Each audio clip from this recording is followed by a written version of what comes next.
Surat railway સ્ટેશનના રીડેવલપમેન્ટની ગોકળગાય ગતિએ ચાલી રહેલી કામગીરીને પગલે પ્લેટફોર્મ નંબર 4 મુસાફરોની અવરજવર માટે બંધ કરી દેવામાં આવ્યું છે. પહેલા 90 દિવસ માટે બંધ કરવાનો નિર્ણય લેવાયો હતો. ત્યારબાદ 2 વખત મુદત વધારવામાં આવી હતી, પરંતુ આ મુદત વધારા બાદ પણ કોન્ટ્રાક્ટર કામગીરી પૂર્ણ કરી શક્યો નહીં. વરસાદને પગલે અવારનવાર કામગીરી ખોરંભે ચડી હતી. બીજી વખત મુદત વધારો 30મી સપ્ટેમ્બર સુધી આપવામાં આવ્યો હતો.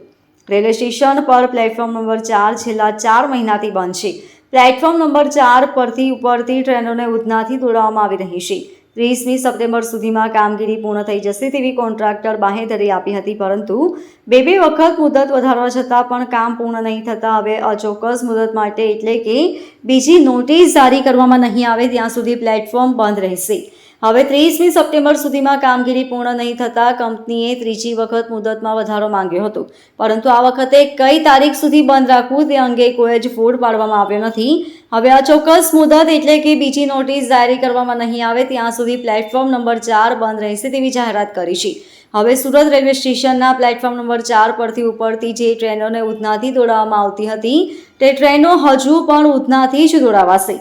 દિવાળીને હવે 1 મહિનો બાકી હોવાથી એક્સ્ટ્રા ટ્રેનો દોડાવાશે, તેથી પ્લેટફોર્મ નંબર 4 ટૂંક સમયમાં કાર્યરત કરી દેવાશે. Bureau report LK star news, Surat.